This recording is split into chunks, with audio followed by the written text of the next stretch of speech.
I call our world flatland, not because we call it so, but to make its nature clearer to you, my happy readers who are privileged to live in space. Imagine a vast sheet of paper on which straight lines, triangles, squares, pentagons, hexagons, and other figures, instead of remaining fixed in their places, move freely about, on or in the surface, but without the power of rising above or sinking below it, but very much like shadows, only with hard, luminous edges.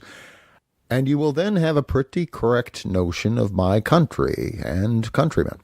Alas, a few years ago I should have said my universe, but now my mind has been opened to higher views of things.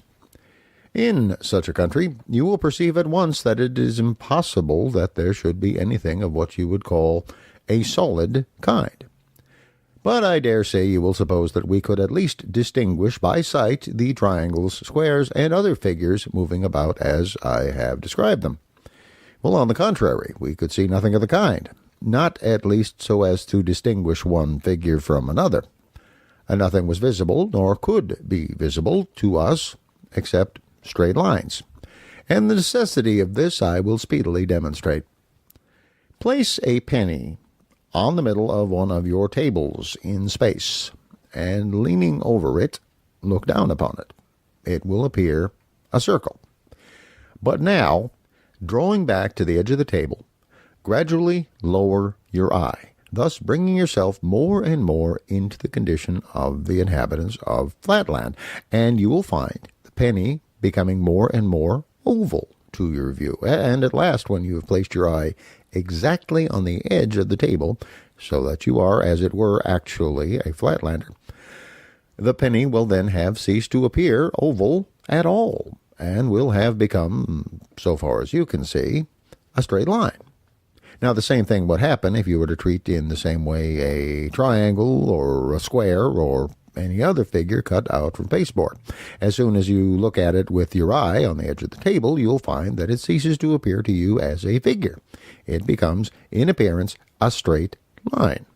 Now, take, for example, an equilateral triangle, who represents with us a tradesman of the respectable class. Now, figure 1 represents the tradesman as you would see him while you were bending over him from above. Figures 2 and 3 represent the tradesman as you would see him if your eye were close to the level, or all but on the level of the table. And if your eye were quite close to the level of the table, and that's how we see him in Flatland, you would see nothing but a straight line.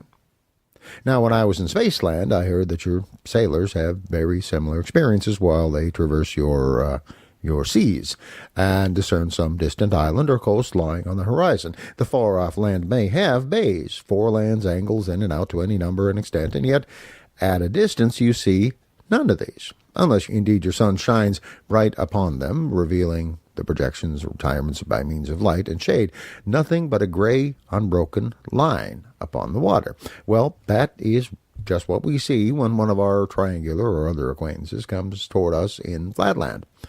As there is neither sun with us, nor any light of such a kind as to make shadows, we have none of the helps to the sight that you have in Spaceland. Now, if our friend comes closer to us, we see his line becomes larger. If he leaves us, it becomes smaller. But still, he looks like a straight line, be he a triangle, a square, pentagon, hexagon, circle, what you will. A straight line he looks, and nothing else. Now, you may perhaps ask how under these disadvantageous circumstances we are able to distinguish our friends from one another. But the answer to this is a very natural question, will be more fitly and easily given when I come to describe the inhabitants of Flatland. For the present, let me defer this subject and say a word or two about the climate and houses in our country.